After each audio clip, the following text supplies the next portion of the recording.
அன்புள்ள தமிழ் அன்பர்களுக்கு என் முதற்கண் வணக்கம். என் குருநாதர் வேதாத்ரி மகரிஷி அவர்களின் நல்ல ஆசியுடன் இன்று திருமந்திர மாலையில் தொடர்ச்சியாக அருளுதல் என்கிற 5வது தொழிலை பற்றி பார்ப்போம். திருமந்திரத்தில் அருளுதல் என்பதற்கு பதிலாக அனுக்கிரகம் என்று கொடுத்துருக்காங்க. அந்த தலைப்புக்கு பிறகு அனுக்கிரகம். அனுக்கிரகம் என்றாலும் அருளுதல் என்றால் ஒன்று தானே. இந்த 2வது தந்திரத்தில் அனுக்கிரகம் என்ற தலைப்பில் வரக்கூடிய ஒரு பாடல் எடுத்து இன்றைக்கு பார்ப்போம். இது ஆகாச தத்துவத்துக்கு உள்ள பாடல்.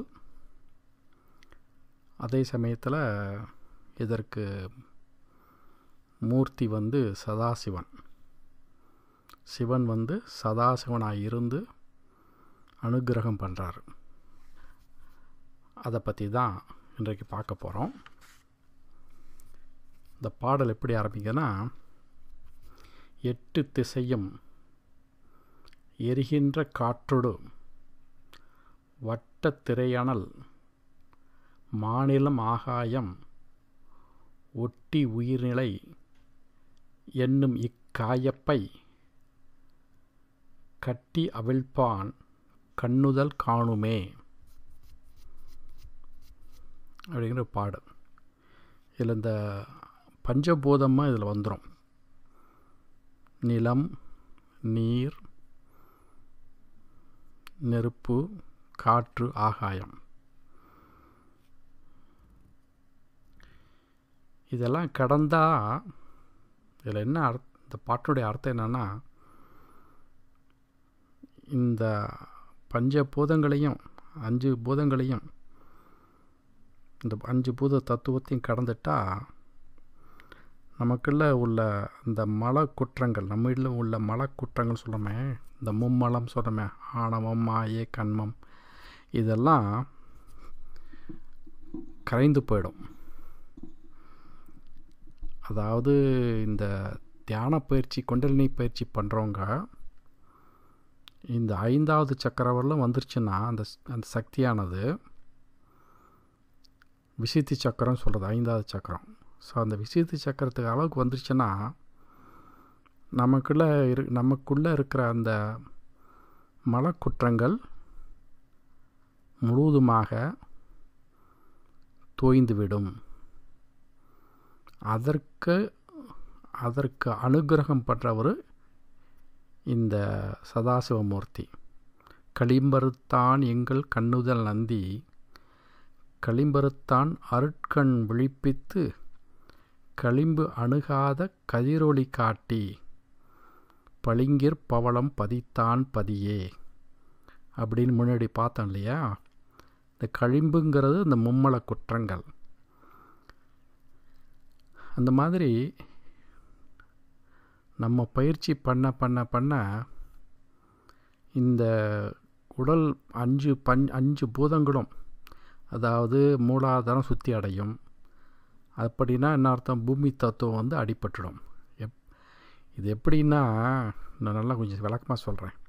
இப்போ எப்படின்னா, இயற்கையில் எப்படி தெரியுங்களா, பூமி நீருக்குள் அடக்கம், நீர் நெருப்புக்குள் அடக்கம், நெருப்பு காற்றுக்குள் அடக்கம், காற்று ஆகாயத்துக்குள் அடக்கம். இப்போ ரிவர்ஸாக திரும்ப போட்டிங்கன்னா, ஆகாசம் விரிவடைந்து காற்று விரிவடைந்து நெருப்பு விரிவடைந்து நீர் விடிவடைந்து நிலம் உண்டாகும். இது எவால்யூஷன். கீழேருந்து மேலே வந்தால் அது ஒடுக்கம். அதாவது பூமி நீரால் சூழப்பட்டது. அப்புறம் என்னாகும்? நீர் சூரிய வெப்பத்தினால ஆவியாகும். அந்த சூரிய வெப்பம் நெருப்பு சமானம், அதனால் அது ஆவியாகும். மற்ற ஒரு நிலைக்கு மாறுது. அப்புறம் அந்த நெருப்பானது காற்றோடு காற்றாக கலந்து போயிடும். அப்புறம் அந்த காற்றெல்லாம் சேர்த்து தான் ஆகாயம். அப்போ ஆகாயத்துள்ள காற்று அடங்கி இருக்குது. ஸோ அந்த மாதிரி ஒரு தத்துவத்தை வந்து இந்த பாடலில் பார்க்கலாம்.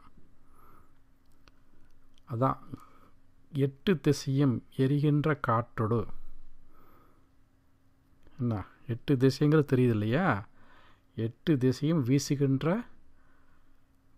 காற்றுடன் வட்டத்திரை அனல் மாநிலம் ஆகாயம். வட்டத்திரை நம்ம வட்டமாக என்ன சூழ்ந்துள்ள கடல், வட்டமாக சூழ்ந்துள்ள கடல். அப்புறம் கடல் வந்து என்ன பண்ணியிருக்குது, பூமி சூழ்ந்திருக்குது. அப்புறம் மற்ற பூதங்கள், நெருப்பு வந்து காற்று அடங்கியிருக்குது இல்லக்குள்ள. ஆக இந்த பஞ்சபூதங்கள் வட்டத்திரை அனல் மாநிலம் ஆகாயம் ஒட்டி, வட்டத்திரை அனல் மாநிலம் ஆகாயம், அதான் 2வது வரி. ஒட்டி அந்த 3வது வரியில் இருக்கிறத ஒட்டிங்கிறது இந்த இதில் சேர்த்துக்கணும். ஆகாயம் ஒட்டி, அதாவது வட்டமாக சூழ்ந்துள்ள கடல், நெருப்பு, பூமி, காற்று, ஆகாயம் ஆகிய ஐம்பூதங்களையும் ஒன்று சேர்த்து உயிர்நிலை என்னும் இக்காயப்பை. உயிர்நிலை என்னும் இக்காயப்பை அப்படின்னு என்ன அர்த்தம்னா, உயிர் தங்கும் இடமாகிய உடம்போடு உயிரை சேர்த்தும் பிரித்தும் வைப்பான். யாரு? சதாசிவமூர்த்தி. உயிர்நிலை என்னும் இக்காயப்பை கட்டி அவிழ்ப்பான் கண்ணுதல் காணுமே. இந்த கண்ணுதல் காணுமேங்கிறது சதாசிவ மூர்த்தியாக இருந்து நமக்கு அருள் புரிந்து கொண்டிருக்கிறான் என்றுதான் அந்த பாடலுடைய விளக்கம். சரிங்களா? அதாவது சதாசிவனா சீவர்களை ஐம்பூத பரிணாமமாகிய உடம்பினில், அதாவது நம்ம உடம்பு வந்து ஐம்பூதங்களையும் கொண்டிருக்குது இல்லையா, அப்படிப்பட்ட உடம்பில் இருந்து கொண்டு நம்மளுடைய மலக்குற்றங்களையே நீக்கி அருள் செய்கிறான் என்று இது இந்த பாடலுடைய பொருள். வேறு ஒன்றும் இல்லை. என்னென்னா, இந்த பயிற்சி செய்ய என்ன ஆகுன்னா, மூலாதாரத்திலேருந்து சுவாதிஷ்டானம் வந்துச்சுன்னா இந்த பஞ்சபூதத்தில் ஒரு பூதத்தை நம்ம வென்று விட்டோம்னு அர்த்தம். மணிப்பொருத்து வரும்போது 2வது வெற்றி கொண்டோம் என்று அர்த்தம். 3வதுக்கு வரும்பொழுது நெருப்பு தத்துவத்தை வெற்றி கொண்ட மாதிரி எடுத்துக்கணும். 4வது வந்து காற்று தத்துவத்தை வெற்றி கொள்வோம். 5வதுக்கு வந்துட்டோம்னா அங்கே வந்து இந்த விசித்தி சக்கரத்துக்கு வரும்பொழுது ஆகாய தத்துவத்தையும் வெற்றி கொண்டதாக அர்த்தம். ஆக இந்த 5 பூதங்களை வென்று விட்டால் அதான் பூத சுத்தின்னு சொல்லுவாங்க. இதை வந்து அந்த 5 பூத சுத்தியும் செய்துவிட்டால் என்ன ஆகுனா, நமக்குள்ளே இருக்கிற அந்த மலக்குற்றங்கள் தானாகவே விலகிவிடும். இதற்கு நம்ம வந்து பயிற்சி பண்ணுறோம். அந்த பயிற்சி பண்ணுவதற்கும் நமக்கு கொடுத்து வச்சுருக்கணும் இல்லையா, அதை ஒழுங்காக வரணும், அது அந்த நிலையை அடையணும் இல்லையா. அதுக்கு யாராவது ஒரு உதவி, நமக்கு கண்ணுக்கு தெரியாத ஒரு உதவி, அதுதான் அந்த சதாசிவமூர்த்தி என்ற சிவன் நமக்கு உதவி புரியுதாக இந்த பாடலுடைய அர்த்தம். நம்ம என்னதான் போய் இந்த சைவ சித்தாந்தம் அப்படின்னா என்ன அர்த்தம்னா, இந்த திருமந்திரம் பூராமே சிவனை அடிப்படையாக வைத்து தான் பாடப்பட்டது. ஆகையினால சிவனை எடுத்துட்டு இந்த தத்துவத்தை நம்ம பார்க்க முடியாது. நாத்திகர்களாக இருந்து கூட பார்க்கலாம், கடவுளுடைய பேரை கொண்டு வராமல் கூட நம்ம இதெல்லாம் பார்க்கலாம். என்ன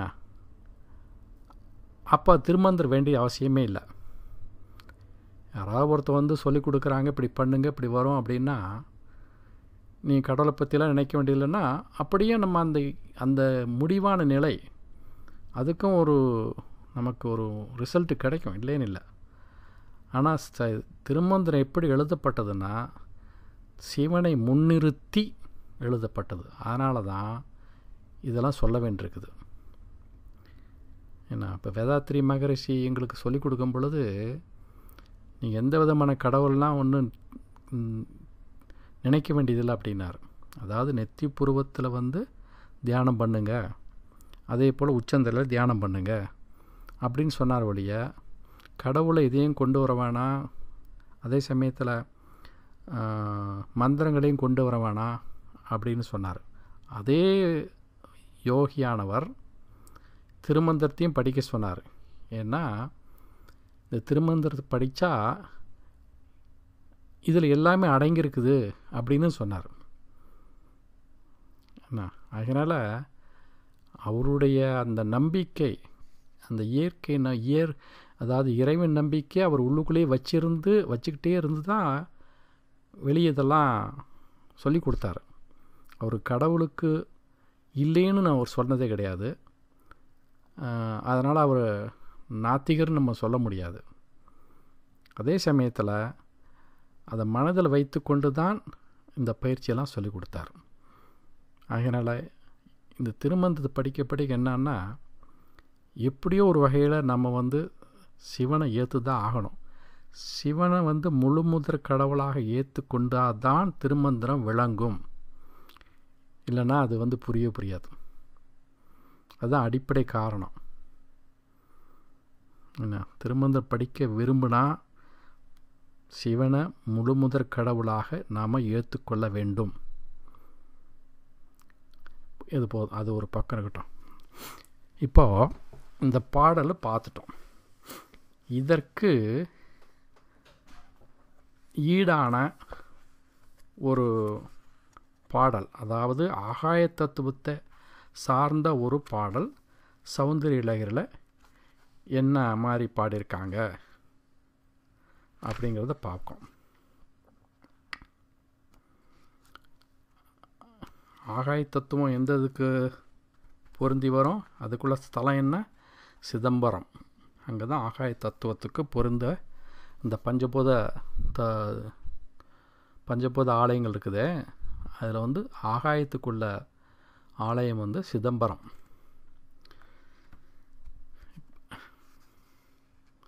ஸோ இப்போது ஆகாயத்தை இந்த 5வது தத்துவம், ஆகாய தத்துவத்துக்கு உள்ள சக்கரம் என்னென்னா விசுத்தி சக்கரம் இல்லைங்களா. ஸோ அங்கே அதுக்குள்ள பாடல் என்னென்னா,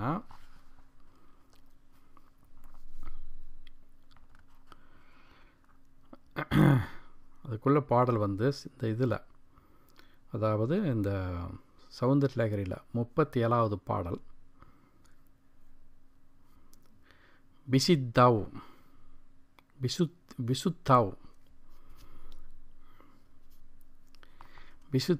தே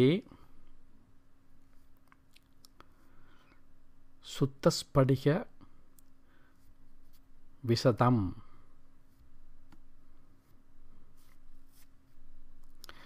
வியோம ஜனகம் சிவம் சேவோ தேவி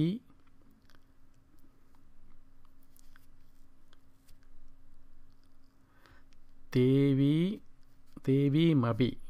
அது எப்படி படிக்கலாம்னா தேவிம் அபி.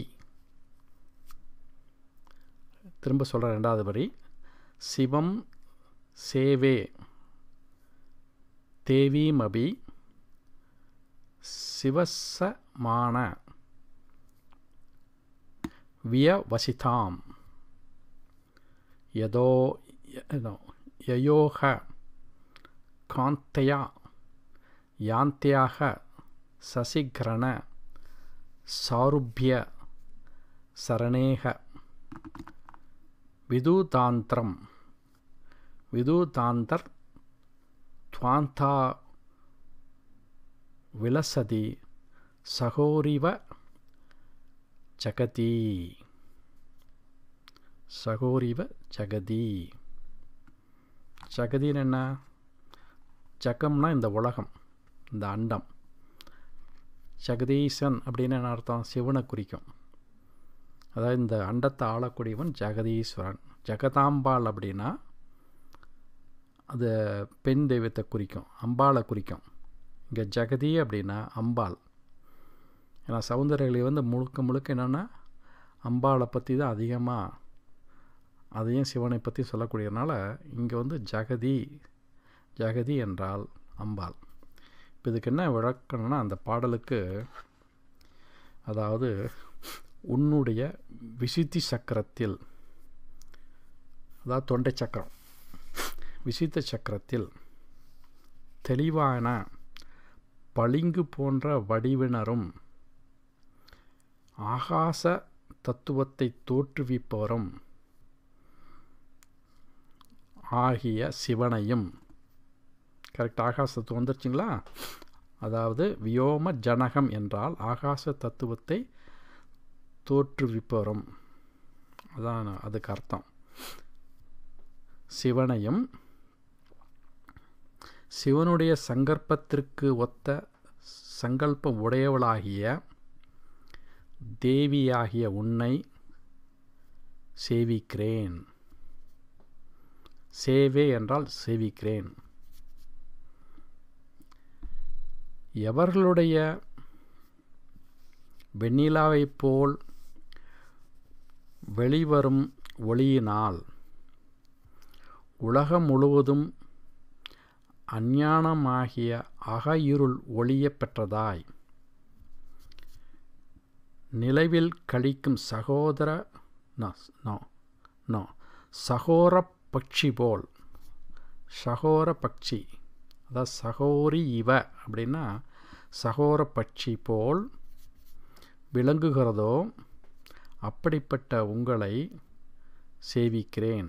இந்த இடத்துல உங்களையும் சொல்லும் பொழுது சிவனையும் சக்தியும் சேர்த்து சொல்கிற மாதிரி. அதாவது இந்த பாடல் வந்து சிவன் சக்தி ரெண்டும் இங்கே இணையிற மாதிரி, அதாவது இந்த அர்த்தநாரீஸ்வரர் சொல்கிறோம்ல அந்த மாதிரி. அதாவது சந்திரஸ்தானத்தில் உள்ள பார்வதியும் சூரியஸ்தானத்தில் உள்ள பரமேஸ்வரனும் விசித்தி சக்கரத்தை விளங்கும்போது மற்ற ஆனந்தங்கள் மங்கி போகின்றன அப்படின்னு அதுக்கு அர்த்தம். ஆக்சுவலி இங்கே வந்து உள்ள இப்போ திருமந்தத்தில் என்ன பார்த்தோன்னா சதாசிவமூர்த்தி இல்லையா? ஆக்சுவலாக அர்த்தநாரீஸ்வரர் வந்து ஆன்யா சக்கரத்தை தான் வரும். அதனால் இன்னும் ஒவ்வொரு புத்தகத்துலேயும் ஒவ்வொரு மாதிரி அந்த காலத்தில் அவங்க கற்பனையோடு பாடியிருக்காங்க வச்சுங்களேன். ஆனால் பொதுவாக வந்து பல புத்தகத்தை பார்க்கும்போது ஆன்யா சக்கரத்தில் தான் அந்த அர்த்தநாரீஸ்வரர் வரார். ஸோ இங்கே வந்து அதற்கு இந்த தொண்டை சக்கரத்துக்கு வந்து அதிபதி திருமந்திரம் வழி பார்த்தோம்னா சதாசிவமூர்த்தி. அப்புறம் அதற்குள்ள பெண் தெய்வம் இருக்குது, அதை இப்போ இனிமேல் பார்க்க போகிறோம். இந்த சக்கரத்துக்கு மொத்தம் வந்து 16 மந்திரங்கள். இந்த மந்திரங்கள் எப்படி ஆரம்பிக்குன்னா அம், ஆங், இங், ஈங் அப்படின்னு ஆரம்பிக்கும். நல்லா கவனிங்க, இந்த லெவலில் 16 மந்திரத்தில் நிறைய மந்திரங்கள் உயிரெழுத்தில் ஆரம்பிக்கும். இது ஒரு தனி விசேஷம். நம்ம கீழேருந்து பார்த்துட்டு வந்தோம், மூலாதாரத்துலேருந்து பார்த்தோம், வங், லங் இதெல்லாம் பார்த்தோம். அதெல்லாம் வந்து உயிர்மை எழுத்தினால ஆரம்பித்தது. இந்த விசித்தி சக்கரத்துக்கு உள்ள 16 மந்திரங்களும் பெரும்பாலும் அதனுடைய முதல் எழுத்து வந்து உயிரெழுத்தில் ஆரம்பிக்கும். அந்த மந்திரங்களை இப்போ நான் சொல்கிறேன். அப்புறம் என்னுடைய அந்த அந்த பாட்டுக்கு கீழே அந்த மந்திரத்தையும் நான் போட போகிறேன்னு வச்சுங்களேன். ஸோ அதையும் நீங்கள் பார்த்து தெரிஞ்சுக்கலாம்.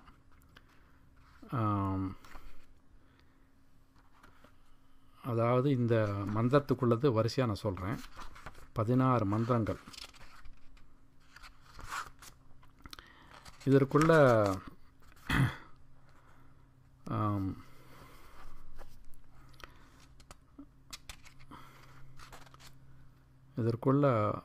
அதாவது இந்த மூல மந்திரம்னு சொல்கிறோம்ல, அந்த சக்கரத்துக்கு சென்டர் 16 இதழ்களுக்கும் நடுவில் இருக்கிற மந்திரத்தில் அது வந்து ஹங், HANG, ஹங். அப்புறம் சுற்றியில் இருக்க அந்த பெட்டல், அந்த இதழ் இருக்குல்ல, அதுக்கு 16 இதழ் இருக்குல்ல, அதுக்குள்ளே ஒவ்வொரு மந்திரம். அது என்னென்னா அங், ஆங், இங், ஈங், உங், ஊங்,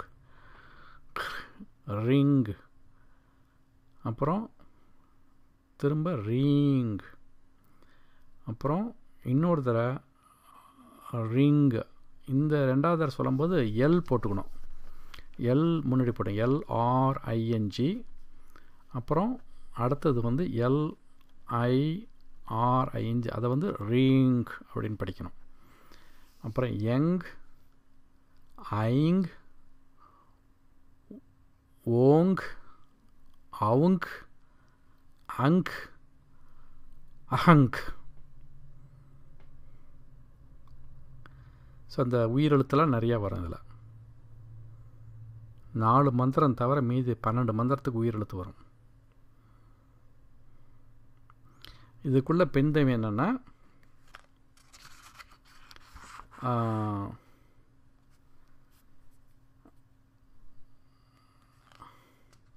பெண்தேவத்தோட பேர் வந்து சாகினின்னு பேர். இப்போது இந்த படத்தை பார்த்தீங்கன்னா இதில் வந்து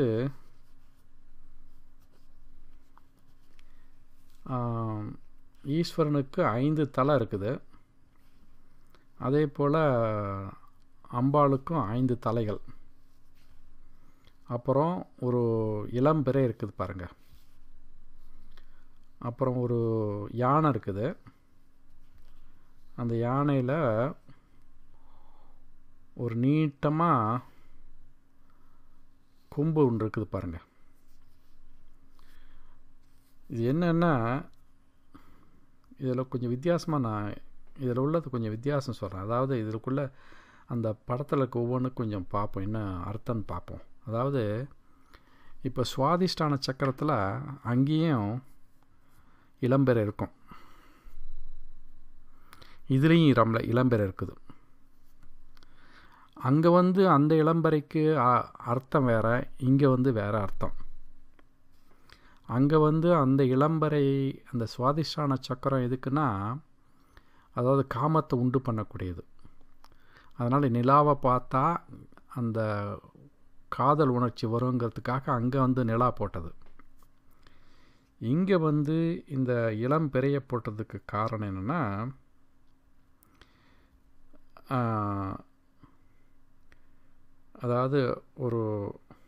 அதாவது இந்த இளம்பெறை சுற்றியில் இன்னொரு வட்டம் இருக்குது பார்த்தீங்களா, அது வந்து முழு நிலவு. அதனால் இது வந்து அதாவது நம்ம இந்த பயிற்சியில் மேலே வரும்பொழுது இந்த நிலவு வந்து அதாவது எல்லா விதமான சக்கரத்தையும் கடந்து நம்ம ஒரு பூத சுத்தி அடைந்து இதுக்கு வந்துட்டோம்ல, அதை குறிக்கிறது. அதான் சிம்பிள் ஆஃப் பியூரிட்டி. இங்கேக்குள்ள இந்த கிரசன்ட்டு, இந்த மூன் வந்து சிம்பிள் ஆஃப் பியூரிட்டி. சுவாதிஷ்டானத்தில் வந்து சிம்பிள் ஆஃப் லவ். அதுதான் வித்தியாசம். அதுக்கு தான் நான் சொல்ல வரேன் ஆச்சுங்களா. ஏன்னா இங்கே வரும்பொழுது காமதகனம் வந்துடும். அதாவது காமம் எல்லாம் அடிபட்டு போயிடும். அதுக்காக தான் அது சொல்கிறது. அப்புறம் இந்த யானை பாருங்கள். இந்த யானையில் வந்து ஒரு ட்ரங்க்கு தான் இருக்குது. அதே சமயத்தில் அங்கே வந்து இன்னொரு சக்கரம் இருக்குல்ல, அதாவது நான் ஒரு உதாரணம் சொல்லணேன், அந்த படத்தை பார்த்திங்கன்னா தெரியும்.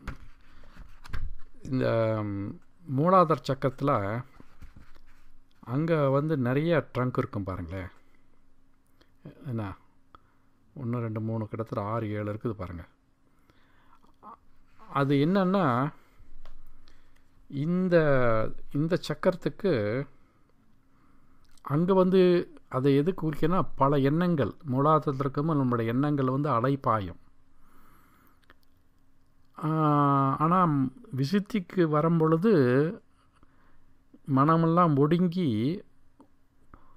ஒரு நிலைக்கு உன்னதமான நிலைக்கு வரும்பொழுது மனக்கட்டுப்பாடோடு எடுக்கிறது இல்லையா, அதுக்காக தான் ஒரு ட்ரங்க்கு மட்டும் கொடுத்துருக்காங்க. இந்த காதுலேருந்து பின்னாடி வருது பார்த்தீங்களா, அதை இந்த மாதிரி இந்த படத்தை வச்சு ஓரளவு இந்த இந்த சக்கரத்தோட பெருமையை வந்து இந்த சொல்லப்படுகிறது. அதாவது இங்கே அதாவது எப்படின்னா 7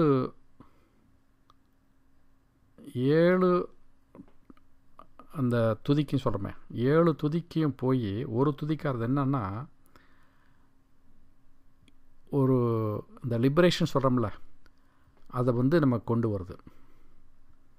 ஓகே, அதான் மோட்சம். அந்த மோட்சத்துக்கு அதாவது லிபரேஷன்னா எல்லா பாண்டேஜ்லேருந்து நம்ம விடுபடுறோம். அதை குறிக்கிறதுக்கு தான் இந்த இடத்துல வந்து ஒன்று மட்டும் காமிக்கிறாங்க. அப்புறம் இதனுடைய இன்னும் இந்த சக்கரத்துடைய பெருமையில் என்னென்னா, முன்னாடி சொன்ன மாதிரி ஆகாய தத்துவத்துக்குள்ளே எல்லாம் அடங்கியிருக்குது அப்படிங்கிறது. அப்புறம் இன்னும் நிறையா சொல்லிக்கிட்டே போகலாம். அதாவது இந்த சக்கரத்தில் நம்ம போயிருந்துட்டோம்னா நம்மளுடைய டிவினிட்டி இங்கே ஆரம்பிக்கும். அதாவது நம்ம பிறந்ததனுடைய நம்ம பிறந்தமில்ல, அதனுடைய நோக்கம், அதை பற்றி ஒரு டிவினிட்டி, நம் உடல் வந்து எவ்வளவு புனிதமானது, இது அழியக்கூடியது தான், ஆனால் உள்ளம் பெருங்கோயில் ஊனுடம் பாளையம்னு முன்னாடி பார்த்தோம்ல, இந்த நிலைக்கு வரும் பொழுது இந்த உடல் இல்லாமல் அந்த நிலைக்கு வர முடியாது. ஆகையினால் அந்த உடலை நம்ம பாதுகாக்க வேண்டியிருக்குது. அதனால் இந்த பிறவி பயனை நம்ம வந்து உணர முடியும். அந்த உணரும் பொழுது நம்மளை அறியாமலே நமக்கு ஒரு பக்தி வரும். இந்த மாதிரி பக்தியை எல்லாம் கொடுக்கக்கூடியது தான் இந்த விசித்தி சக்கரம். வச்சுங்களா? அதாவது இதுக்கு பேர் சித்து என்றால் அதாவது காஸ்மிக் கான்சியஸ்னஸ். சித்து சத்து ஆனந்தம், சச்சிதானந்தம் சொல்கிறோம்ல, சத்து சித்து ஆனந்தம் சொல்கிறோம்ல, இந்த சக்கரம் வந்து சித்துக்குரியது. வச்சுங்களா? ஸோ இந்த மாதிரி நிறையா இந்த சக்கரத்தை பற்றி சொல்லப்பட்டிருக்குது. அப்புறம் நீங்கள் இன்டர்நெட்டில் போய் பார்த்தீங்கன்னா நிறைய இதை பற்றி பார்க்கலாம். நான் கூடுமான வரலும் உங்களுக்கு நான் இதை சொல்லியிருக்கேன் சுருக்கமாக. இப்போது அடுத்த என்னுடைய பேச்சில் ஆன்யா சக்கரத்தை பற்றி பார்க்க போகிறோம். அதுதான் இப்போ இந்த 5 பஞ்சபூதங்களையும் நம்ம வென்றுட்டோம்னா அடுத்த நிலம் வந்து என்னன்னா, அதாவது ஞானம் உண்டாகும். அதாவது இந்த ஆன்யா சக்கரத்துக்கு பேரை ஞானஸ்தானம்னு பேர். அங்கே தான் அதாவது இன்ட்யூஷன் சென்டர். அங்கே வந்து அந்த சக்தி ஏன்னா நம்ம தியானம் பண்ண பொழுது அந்த நெத்திப்பூர்வத்தில் தான் பண்ணுறோம். அதனால் அது வந்து எவ்வளோக்கு எவ்வளோ விழிப்புணர்ச்சியாக இருக்குதோ அப்போ என்ன ஆகுன்னா கொஞ்சம் கொஞ்சமாக நமக்கு புரியாதெல்லாம் புரியும், ஞானம் உண்டாகும். அதாவது ஞானம் என்ன, பரஞானம். ஓகே, இப்போ புத்தகத்தை படிக்கிறோம், பல விஷயங்களை கற்றுக்குறோம், ஏதாவது பேச்சு மற்றவங்களுடைய பேச்சு கேட்குறோம், இந்த உலகத்தை போய் தெரிஞ்சுக்கிறோம். அதெல்லாம் வந்து அபர ஞானம். இந்த ஆத்மீக சம்பந்தமான ஞானம், தன்னை தானே உணருதல், அப்புறம் அந்த உலகத்தினுடைய இந்த அண்ட சராசரங்களை புரிந்து கொள்வது, இதெல்லாம் வந்து பரஞானத்தை சார்ந்தது. உள்ளர்த்தமாக ஆத்மீக வாழ்க்கையில் போய் அதன் மூலமாக இதை வந்து இந்த உலகத்தை பற்றி நம்மளை பற்றி புரிந்து கொள்ளும்போது அது வந்து பரஞானம். ஸோ அதுக்கு உள்ள சக்கரம்தான் இந்த ஆஞ்ஞா சக்கரம். அது அடுத்த வகுப்பில் அடுத்த பேச்சில் நம்ம பார்க்கலாம். ஸோ இத்துடன் இந்த பேச்சை நிப்பாட்டிக்கலான் இருக்கேன். இதை என்னுடைய பேச்சு கேட்க போகிறது முன்கூட்டி என்னுடைய நன்றியை தெரிவித்துக்கொண்டு வாழ்க வளமுடன் என்று சொல்லி என்னுடைய பேச்சு நிறுத்திக் கொள்கிறேன். வணக்கம்.